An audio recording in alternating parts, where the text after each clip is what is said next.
pessoal, sejam todos bem-vindos a mais uma videoaula da disciplina de Redes de Computadores 1. O tema da aula de hoje é Questões de Projeto da Camada de Enlace de Dados.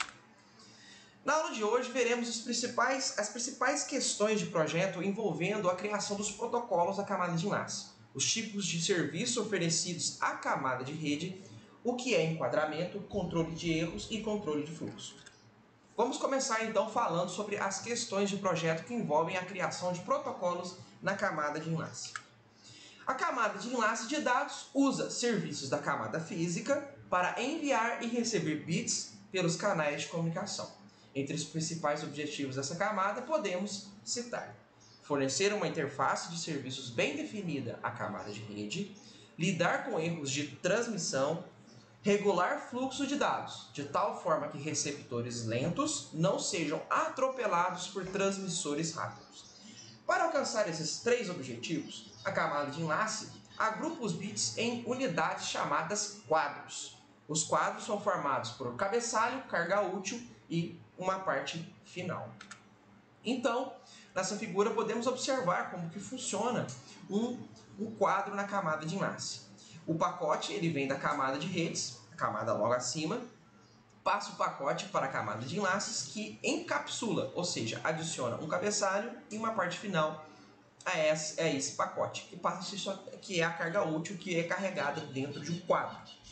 Esses dados todos são convertidos para binário, aliás, esses dados já estão em binário, eles são convertidos para sinais analógicos de acordo com as técnicas que aprendemos no capítulo de codificação lá da camada física, ou seja, eles usam alguma técnica de codificação para mapear esses sinais binários que compõem um quadro em sinais eletromagnéticos, em ondas eletromagnéticas, de acordo com a técnica de conversão de bits da camada física que foi escolhida de acordo com o meio de transmissão. Se for uma fibra ótica, serão sinais luminosos. Se for uma fibra de um fio de cobre, serão ondas eletromagnéticas, e assim por diante. Todos esses dados são transmitidos pelo meio físico, convertidos em forma binária, são remontados aqui em forma de enquadros. Esse processo de montagem dos bits vindos da camada física em um quadro é chamado de enquadramento. Então existem técnicas para saber onde que começa um bit de um quadro e termina o último bit de um quadro. E esses dados enquadrados são passados para a camada de rede, né? Então, antes desses dados enquadrados serem passados para a camada de rede, é retirado o cabeçalho final e a carga útil, que é o pacote propriamente dito, é passada para a camada de rede. Quais são, então, os serviços oferecidos à camada de rede? Lembrem-se que um protocolo sempre tem o objetivo de fornecer serviços para o protocolo da camada superior. Então, a camada física fornece serviços para a camada de enlace. A camada de enlace fornece serviços para a camada de rede. E assim por diante, até chegar à última camada. Então, se o protocolo da camada física ele tem o objetivo de pegar os dados analógicos de ondas eletromagnéticas, converter em bits e passar para a camada de enlace, a camada de enlace tem como objetivo pegar esses bits, verificar se tem algum erro, fazer algum outro tratamento e fornecer o resultado para a camada de rede. E esse um ou outro tratamento depende do tipo de serviço que é proposto para a camada de rede, né? Qual serviço é proposto para a camada de rede. Então existem três tipos de serviços propostos que veremos mais à frente. Aqui nessa figura, antes de começarmos a falar sobre os serviços oferecidos propriamente dito, temos aquele exemplo que mostra o caminho virtual, que é aquele caminho onde o protocolo da camada de enlace se comunica virtualmente com o protocolo da camada de enlace do host adjacente. E essa comunicação se dá basicamente pelas informações que estão contidas no cabeçalho do quadro e no final. E o caminho real, que vem verticalmente passando, né, as informações que são encapsuladas na camada imediatamente inferior e chegando aqui na camada 1, convertida todas para sinais eletromagnéticos. Novamente, esses bits são convertidos para modo binário, são enquadrados, verificados os erros e feitas outras verificações de acordo com o tipo de serviço fornecido e passado para a camada 3, né, que é a camada de rede, só o pacote que ele vai trabalhar. Então, quais são os tipos de serviços possíveis da camada de enlace oferecer para a camada de rede? Lembre-se que é possível.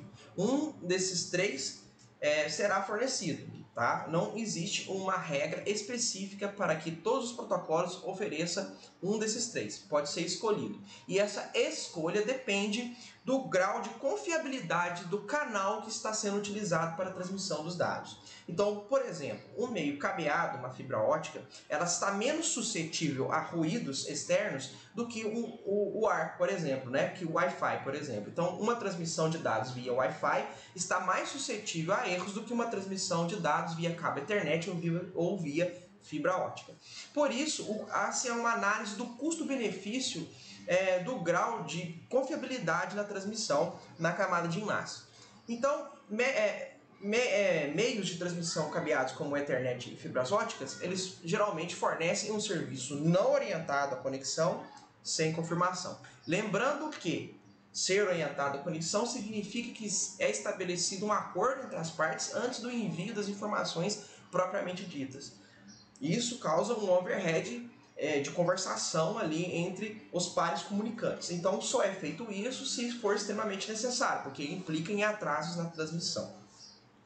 Então o primeiro tipo de serviço, que é aquele destinado para os meios de comunicação mais confiáveis, é o serviço não orientado à conexão e sem confirmação de recebimento, utilizado principalmente no Ethernet e em fibras óticas, justamente porque são meios menos suscetíveis a ruídos. Já um serviço não orientado à conexão e confirmação são utilizados, por exemplo, no Wi-Fi. São canais mais suscetíveis a ruídos do que os cabeados. E os serviços orientados à conexão e com confirmação na camada de enlace são utilizados em meios onde são mais suscetíveis a ruídos e também são meios de transmissão mais longos, como por exemplo os canais de transmissão por satélite ou os canais cabeados de telefonia antiga, que eram fios mais suscetíveis a interferências eletromagnéticas.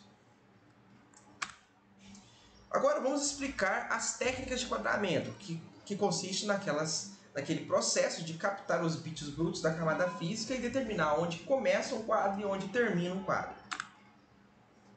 Então o enquadramento consiste em métodos para determinar o início e o fim de um quadro. A partir dos quadros é possível detectar erros de transmissão na camada física. Então um ruído pode inverter um bit, pode fazer com que uma onda eletromagnética que representaria um bit 1 represente um bit 0, chegando esse bit invertido lá na camada de enlace. E a camada de enlace utiliza enquadramento e algumas técnicas de detecção de erro para verificar se houve realmente uma inversão de algum bit na transmissão ou até mesmo o não envio de algum bit ou envio de bits a mais. Tá? Então, tudo isso pode acontecer devido aos ruídos que acontecem nos meios de transmissão.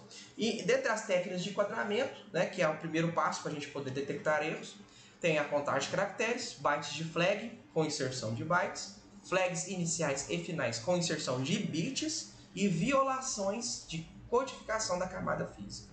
Vamos explicar um por um como que funciona. Vamos começar então falando da contagem de caracteres. A contagem de caracteres é a técnica mais simples, mas também mais falha. Ela consiste em se pegar o primeiro byte, ou seja, o primeiro conjunto de 8 bits, verificar qual número esse byte representa. Então, nesse caso aqui, esse byte representa o número 5. Isso significa que o primeiro quadro contém 5 bytes. Então, 1 byte, 2 bytes, 3, 4, 5 bytes. Terminando a contagem desse número de bytes, começa o próximo quadro. Então, o próximo quadro tem 5 bytes. 1, 2, 3, 4, 5. O próximo quadro tem 8 bytes. 1, 2, 3, 4, 5, 6, 7, 8. E assim por diante. Qual que é o problema? Embora simples essa estratégia, ela tem um erro muito grave que não é passível de recuperação, que é quando o primeiro byte tem algum de seus bits invertidos na transmissão devido a algum ruído, e esse número 5 torna-se outro número devido a essa inversão de bits. Por exemplo, essa sequência de baixo, que é exatamente igual à sequência de cima, temos aqui o número 5, representando o primeiro quadro, e o número 7, que deveria ser 5, que foi alterado devido a um ruído. Então agora, ao invés de se contar 5 bytes, vamos contar 7 bytes de forma errada. Ao contar 7 bytes, o início do próximo quadro ele vai iniciar no local errado, fazendo com que todos os quadros para frente desse fluxo de bits sejam enquadrados de maneira errada. Então é muito difícil, como vocês podem notar, detectar onde ocorreu um erro de transmissão e poder recuperar esse erro. Por isso, essa técnica, embora simples, não é utilizada na realidade. A próxima técnica, ela corrige esse problema de verificação de onde ocorreu um erro, por exemplo, né? Não existe esse problema, porque ela não utiliza a contagem de caracteres como premissa para determinar o início e o fim de um quadro, e sim o uso de um caractere especial. Então, um caractere especial chamado de flag, que pode ser qualquer caractere, a letra A, a letra B, um sinal de contrabarra, um sinal de pipe, um sinal de ponto final, ponto e vírgula. Então, é escolhido um caractere, e esse caractere passa a ser utilizado pelo protocolo para determinar o início e o fim de um quadro. Então, quando um caractere, que é chamado de flag, né, pode ser qualquer caractere detectado, o algoritmo, né, o protocolo dessa camada sabe que ali começa o quadro propriamente dito. E quando ele conta flag novamente, ele sabe que terminou o quadro e vai começar outro. Então, aqui tem um quadro, né, o cabeçalho, o carga útil final, envoltos por esse caractere especial que é o caractere flag. Qual que é o problema desse método? É que o caractere flag, como é um caractere qualquer, como eu acabei de dizer, pode ser a letra A, pode ser um contrabarra, pode ser qualquer coisa, ele pode ser um conteúdo que vai estar aqui dentro da carga útil, ou aqui dentro do cabeçalho do final. Então, se esse flag fizer parte, né, se esse caractere for enviado como parte da carga útil, pode ocorrer de erroneamente o quadro ser encerrado em algum momento aqui, ao invés de ser encerrado no local correto. Para que isso não ocorra, esse método de byte de flag com exceção de bytes utiliza o conceito de caractere de escape, que é um outro caractere especial, que pode ser qualquer caractere arbitrário, assim como o caractere flag, que é utilizado para indicar para o algoritmo, para indicar para o protocolo dessa camada que o próximo caractere, seguindo o caractere de escape, é um caractere de carga útil. Essa é a ideia. Então, vamos ver aqui um exemplo. Esse conjunto de bytes, eles representam bytes possíveis de estarem contidos dentro da carga útil. Então, eu posso estar transferindo dentro da carga útil o caractere a flag e o caractere B. Só que esse flag não representaria o início ou fim de um quadro, e sim, realmente, o caractere que, coincidentemente, é igual ao caractere flag. Então, o que eu tenho que fazer? Para eu enviar esse caractere flag de forma que ele não feche o quadro nesse local, eu tenho que escapar esse caractere. E aí eu uso um caractere especial de escape. Nesse caso aqui ele chamou de ESC. Então ficou a ESC flag. Dessa forma, o algoritmo sabe que toda vez que se contar um caractere de escape, o próximo ele não deverá ser entendido como um caractere especial de fechamento de início de quadro. Então, eu uso o escapamento para indicar que esse conteúdo aqui não é um caractere de flag propriamente dito, não é um caractere de início e fim de quadro. Então, ESC flag. Da mesma forma, eu posso escapar o próprio caractere de escape, porque ele também pode ser um caractere de carga útil e não um caractere de escape. Então, quando eu coloco aqui, ó, a ESC na carga útil, que não é um caractere de escape, ou seja, eu não quero escapar B. Não quero escapar B.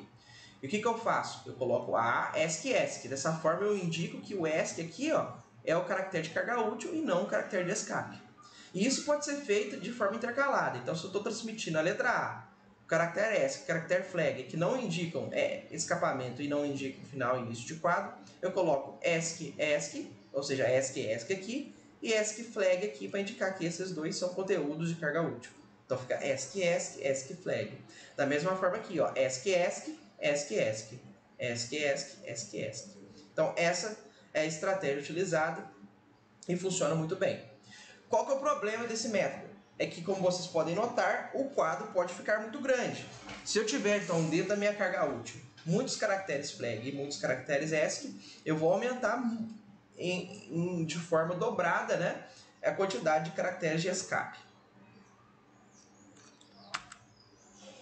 Para evitar esse overhead, uma terceira técnica foi criada, que é a utilização de flags para determinar o início e fim de quadros, da mesma forma que no método anterior, só que para escapar esses flags, ao invés de utilizar um caractere inteiro, ou seja, uma sequência de 8 bits inteira, utiliza-se apenas um bit para fazer esse escape.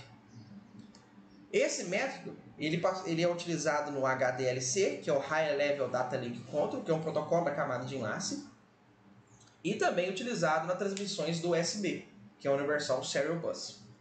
Então, como eu disse para vocês, apenas um bit é usado para escapar do flag, ao invés de utilizar um caractere todo, ou seja, ao invés de utilizar 8 bits. Então, vamos aqui a um exemplo para a gente poder estar entendendo direitinho. Vamos considerar que esse conjunto de 8 bits, ou seja, esse byte, seja o flag. Ou seja, esse aqui é a representação hexadecimal, tá? 0x7e é a representação hexadecimal desse conjunto de bits, desse byte. Então, esse aqui é o byte flag. Percebam que esse byte flag, que determina o início e o fim de um quadro, ele possui 6 bits 1 envoltos de 1 bit 0. Então, 0, 1, 6 bits 1 e 1, 0 no final. Qual que é a regra de escapamento para evitar que essa sequência na carga útil seja erroneamente considerada como um final de arquivo, um final de quadro, ou início de quadro? A regra é, toda vez que for encontrada uma sequência de 5 uns, é acrescentado à frente desses 5 uns, 1 0. Então, 1, 2, 3, 4, 5. Após o quinto 1 aqui, é adicionado 1 0. Essa é a regra. Dessa forma, eu transformo esse caractere na carga útil em um caractere diferente do início e fim de quadro. Porque eu vou colocar um 0 aqui. Então, aqui nós temos um exemplo de uma sequência original de carga útil, onde que tenho aqui mais de 5 uns consecutivos. Então, 1, 2, 3, 4, 5. Então, nesse ponto aqui, ó, veja aqui embaixo, foi adicionado um 0. 1, 2, 3, 4, 5. De novo, foi adicionado um 0. 1, 2, 3, 4, 5. De novo, foi adicionado 0. Então, o escape é feito com a inserção de apenas um bit 0 após o quinto bit 1 consecutivo. No receptor, utiliza-se a mesma regra.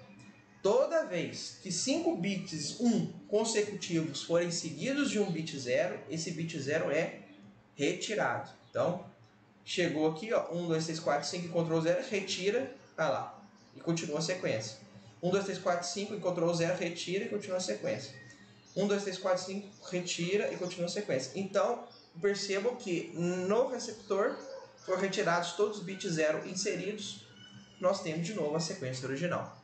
Como vocês podem perceber, o overhead é muito menor aqui, porque aqui ao invés de se adicionar 8 bits para escapar o byte de flag, utiliza-se apenas um bit, que é o bit 0. E por fim nós temos mais uma técnica, que é a violações de codificação da camada física. Essa técnica, esse método, utiliza o esquema de codificação por mapeamento da camada física. Aquele mapeamento 4x5b é um exemplo, onde que uma sequência, uma combinação que é 2 elevado a 4, ou seja, uma combinação de 16 bits,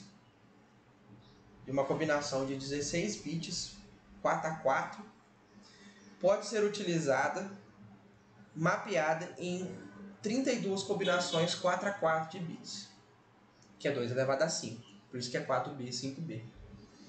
Como existem mais possibilidades de mapeamentos, ou seja, existem 32 mapeamentos possíveis para 16 possibilidades, existem alguns mapeamentos que não são utilizados. Esses mapeamentos não utilizados, eles podem ser utilizados para representar o flag, ou seja, aquela sequência de início e fim de quadro. Como são sequências que não serão utilizadas para criar os bits do interior do quadro, então não é necessário fazer o escapamento. Essa é a ideia dessa técnica de violações de codificação da camada física.